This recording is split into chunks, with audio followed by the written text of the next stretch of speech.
1. The following is an update to the baby blanket story of a few weeks ago. Okay, y'all, as promised, I have an update to the story that I posted after Thanksgiving. As a reminder, I crocheted a baby blanket for my cousin, and I am a man, but I like crocheting. She didn't like it because of the color. Well, today, 25th of December, I saw her, and as she always does when she sees me, she started in that I stole her baby's blanket. I looked her right in the eye and said, "Sorry, cuz, I made you a blanket that I thought your baby would love. And you told me that she will never have anything that is pink, purple, or white. So I decided to give it to someone who would appreciate it. I gave it to the Pregnancy Resource Center the Friday after Thanksgiving. You are shit out of luck. Now, I will still be glad to get your daughter something nice for her birthday, but you are not getting a blanket as I am not able to crochet anymore." Her response was to scream that I had no right to give her daughter's blanket away, and that I better get it back because she promised her daughter that blanket, and she had paid $350 for it. She did not. Her mother gave me the money for it, and said sell it since she didn't want it. She then began to throw a tantrum like a spoiled child. Then, after she was done acting like a brat, she called the police and said I had stolen her daughter's blanket and sold it. The police came, and after I told them that I had made it, she refused it. I donated it to someone who really needed it. The officer told me, "Sorry for taking your time," and gave her a ticket for misuse of the 911 system, as well as a long lecture about since we're both adults, we need to act like it, especially around children. I agree 100%, but my cousin, who holds get-togethers at his house, said that I need to return the blanket or don't come to his house. I just said, if that's the way you feel, okay, I will leave, good day to you, and I left. It hurts to break away from family, but I don't need the stress. I'm under enough stress as it is. But when it comes from family, that is so much to deal with. Please don't get me wrong, I still love them, but I don't love the behavior. 2. So this just happened to me yesterday. I, 25-year-old and male, was working in my employee dining room as a preparatory cook.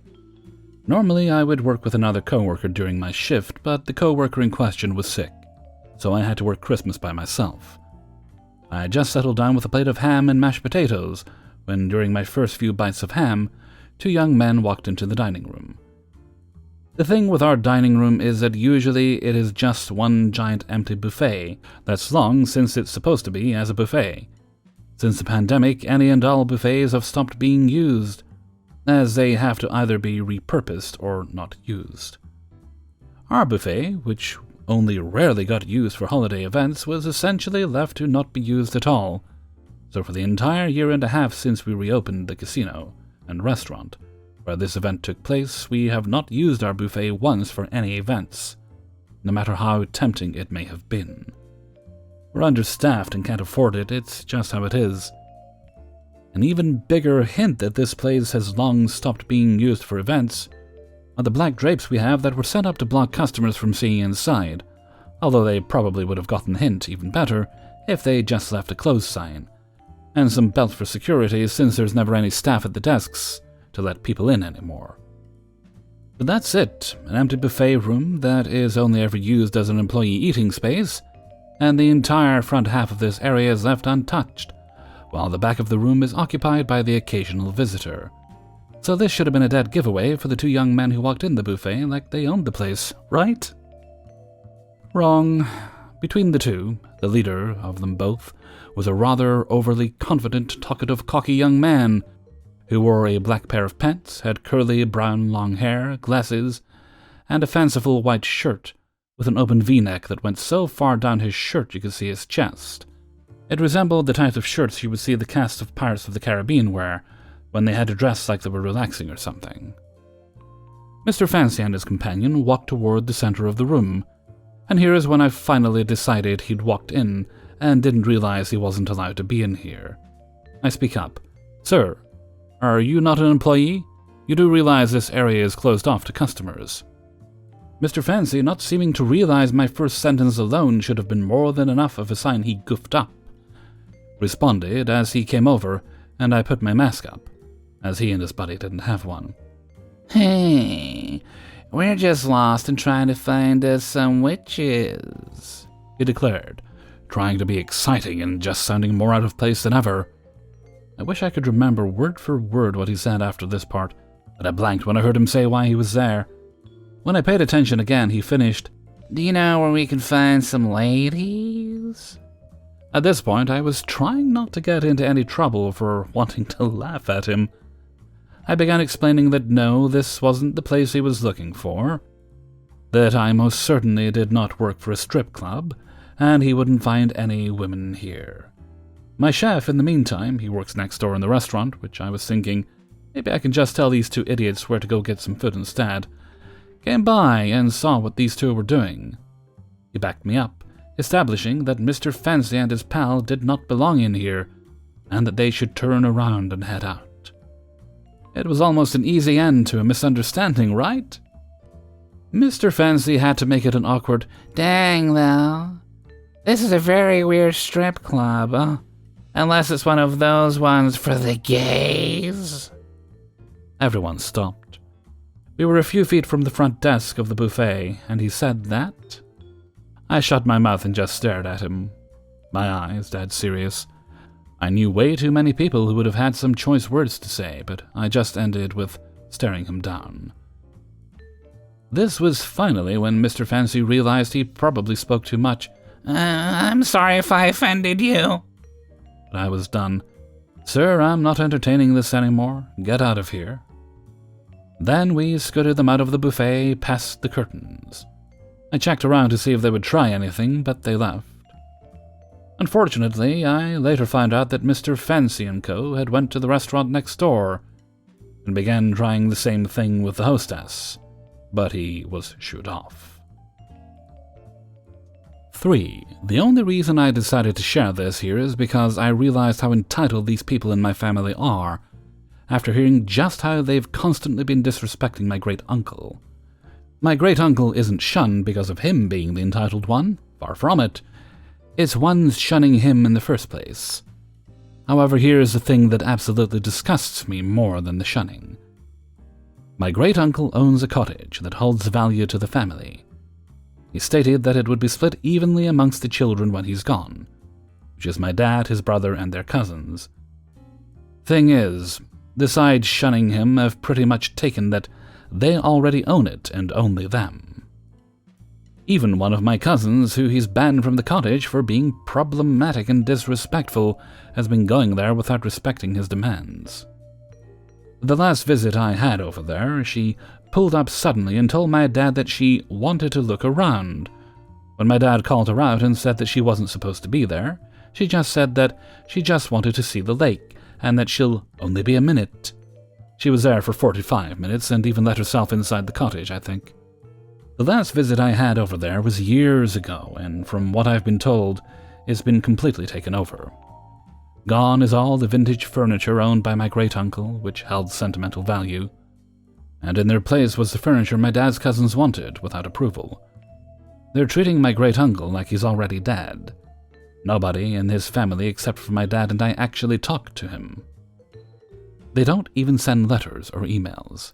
I talked to him yesterday to wish him happy holidays, and while he told me that he greatly appreciated my call and how I've sent him letters, he sounded depressed. He said that I was the only one to wish him well the entire day. I'm certain my dad would have called as well if he were still in the country. But the fact that the cousins are so deluded into thinking that they already own his cottage and don't even care to take the time to wish him happy holidays is disgusting. My great-uncle was originally going to sell it since he believed nobody cared about him. However, my dad was the only one to stand by him when the rest of the family was going after him for a controversy. So he was going to give the cottage to my dad. Unfortunately, we lived too far away from it to go there on the regular, and it would end up as more bills for us, so he reluctantly ended up doing the current plan. As much as I love the cottage and have so many memories with it, I'd rather that he sell it so that these entitled people don't cause him any more pain. Or give it to my dad to sell. Any outcome to stop his cousins from disrespecting my great-uncle's wishes any longer. The sadness in his voice when I talked to him was like having a knife stabbed into my heart. And him watching as the cottage he worked hard for is being changed by his own family without them caring to ask him if it's okay really must be torturous. Especially with his own declining health piling on top of it all, it's just wrong. Next year I'll be going to visit my uncle to spend time with him. I'll try to suck it up, suggest a few things to him, including what some commenters have recommended. I just don't want to come off as only visiting his cottage when, really, I'm visiting because I genuinely care about him. The last thing I want to do is have him associate me with the entitled cousins. Update. I talked with Dad. He told me the one changing things was the one who was banned from the cottage in the first place, along with her husband. So sorry to the rest of the cousins, other than her, that I put on the spot. By the sound of things, my dad doesn't want the cottage to be sold. He said that it makes sense that the cousin claimed the cottage since they live so close to it. But he still wishes that she would talk with him and his brother before making these changes. I brought up how it would also be better for her to talk to my great-uncle about it as well, but my dad says that he doesn't want to be involved. This would make sense given the circumstances. If my great-uncle doesn't want to be involved with this, it'll fall on my dad and his brother to make things right. Or at least step in so that these changes are talked about before done. As for the visit I'll be having, I won't press into things about the cottage. My dad and him are close enough to be honest with each other, and it sounds like him not wanting any more involvement. But that doesn't mean I don't want to quit fighting for it. If it's really come down to it, it belongs to the families of my dad's side, not just the cousin and her family. She shouldn't be making these changes without letting anyone else in the will know, especially since she doesn't even care about my great-uncle. 4. Okay, so this is a long story, and I want to show both sides despite how much I disagree with the student. They feel they are owed all lessons back or a refund. Here's my side. I get this student to teach vocal lessons to. Let's call them S. Our lessons slowly changed into pure music theory because they expressed interest in wanting to teach music in the future. Sadly, they cancelled, and had a lot of makeups due to proper reasons. Lastly, our school has rules in our contracts. You can't cancel last minute and expect a makeup unless it is an emergency. We need a 48-hour notice. When you cancel your lessons entirely, you have to finish the next month out in order to give your teacher time to find a new student to fill the old spot and maintain a salary. Students or parents of students read this contract and sign it. We also go over it in great detail before you pay and sign. There's no excuse for not knowing. So we have been taking lessons, and they say they need to cancel because they're going to college. They put their cancellation form in and have to be out by the next month, but we had a ton of makeup, so agreed to keep doing lessons to catch her up. While those lessons were also cancelled on for various reasons, me getting COVID and my grandmother passing, her being sick and her car breaking down, so I had still owed her for these lessons because it had only felt right. There were a few times they cancelled because they needed to study, and although it was past the 48-hour deadline, I was nice and extended to the next week. They also have a loaner ukulele that I bought and lent them. So the past 3 weeks, S cancels on me last minute. Again, with her being sick, their car breaks. They've used this excuse a lot, but I'd rather choose to believe them. The 3rd week, I don't get a response. This is for the last 1.5-hour lesson I owe them. I text Mom to ask if they're okay, and she responds with she's okay and just tied up at college, and that her other daughter will finish the lesson. Excuse me? I got cancelled on 2 weeks in a row, no response for, at this point, 2 weeks. And now you have a solution. I responded saying I couldn't make it up because I had no response. Mom ignored me and kept asserting that I owed them, so I responded that if I don't receive my loaner ukulele within the next week, I will file a police report. I finally get a response today, with us starting with LMAO, calling me unprofessional, and that I took too much in our lessons and that they didn't learn anything. They had made so much progress learning about chords and transposing that I always accommodated them when they wanted to slow me down or repeat. My boss ended it saying, they bring my ukulele back, they'll get a refund, but only after they return it. I've learned my lesson, never lend your materials and do not be lenient with last-minute cancellations. 5. I've been a teacher working at a church preschool daycare for just a few months now. It's a significant pay cut from my last preschool job, but I just needed something part-time so I could get my mental health back in order from the horrendous time we've all been having for the last 2 years. Despite the low wage, I still liked it here because it's laid back, and I've been really cool with everyone so far except for one teacher. You see, EC only works here so she can have discounted childcare for her son, and it's very evident by how she manages her own class. She just babysits the kids, putting movies on a tablet while she sits on her phone. She doesn't do many interactive activities with the kids so she can sit on her phone. During recess, she lets them run rampant around the gym by themselves so she can sit by the door on her phone. These kids are all 2, by the way. And now that she's broken her foot, she loves to milk that shit so she has an excuse to sit on her phone with her boot on. If that wasn't bad enough, my real issue with EC is from my first day of work, when she decided her introduction should include telling me how places shouldn't mandate vaccines. Not just COVID, but all vaccines, because vaccines hurt more people than they help. No, they fucking don't. Blah, blah, blah. Her son got sick from a vaccine. Her son got a vaccine and then also got sick. So now he doesn't get any more blah blah blah, whatever.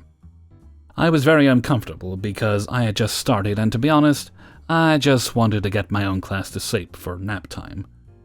So I nodded blankly and believed EC when she said, "I have no problem wearing masks. I just feel more comfortable with that one." Because, sure, who wouldn't feel that way? Because naive me assumed that even though I've yet to see her wear a mask, any reasonable person would at least wear one when they weren't feeling well, right? Most of our staff did exactly that, especially when the cold weather came in and cold and flu season was arriving. Fast forward to this week. After Christmas, some staff members were still taking PTO for a Christmas vacation. That's fine. But that did leave us pretty short-staffed.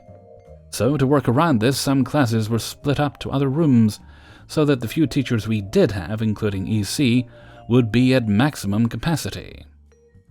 And because our staff shifts were staggered to ensure coverage throughout all school hours, some classes had to be split multiple times in a day, and bounce kids around to different rooms a few times. I should mention at the same time we were also hosting the preschoolers' elementary school-age siblings, who were on winter break and needed childcare as well. If this all sounds confusing, that's because it was. But basically, we had more kids than usual, and they were all in contact with each other at some point during the day.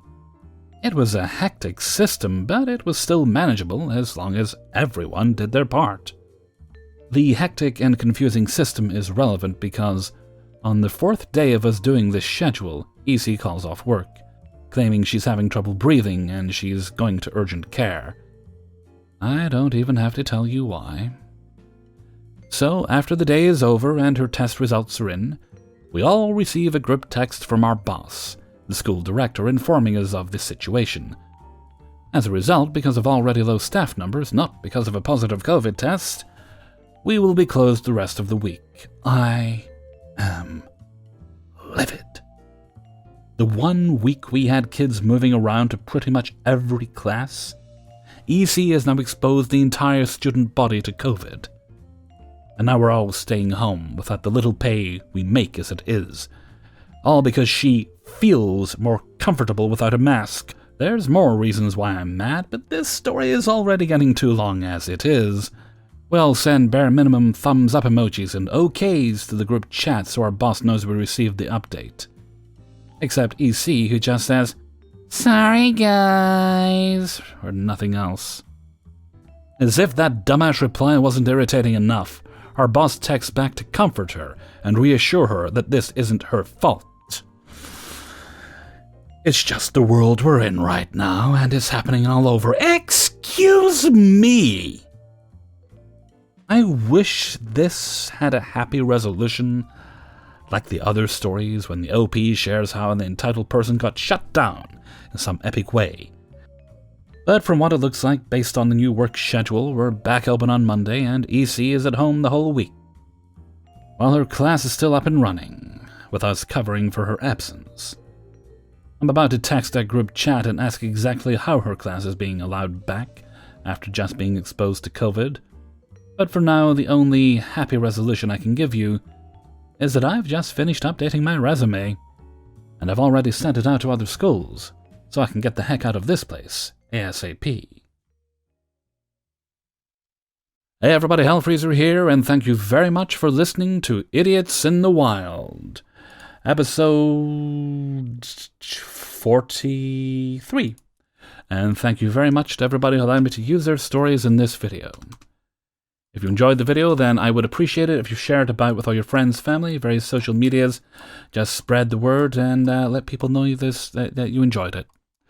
Maybe someone else will enjoy it and subscribe, because that's very good. Right, where are we? This video, I believe, goes up on Tuesday? Yeah, Tuesday. I'm doing not bad this week, recording-wise. I'm getting things done ahead of time. I hope it's a positive start to the year, work-wise. It's a good sign that I'm able to do it as well, so yay me. I'd pat myself on the back, but I'm too busy to do that right now. Right, lots of work to do, lots of editing. Going to get a bite to eat first. I hope you're all having a good time, and I hope you're all well. If you're not, then I hope you get better soon. Wear a mask, get your vaccines, wrap it up before you slap it up, and tell your grandma you love her, or something like that. Okay, and with that, I'm going to head off for now. So until next time, thank you very much for listening, and take very good care of yourself.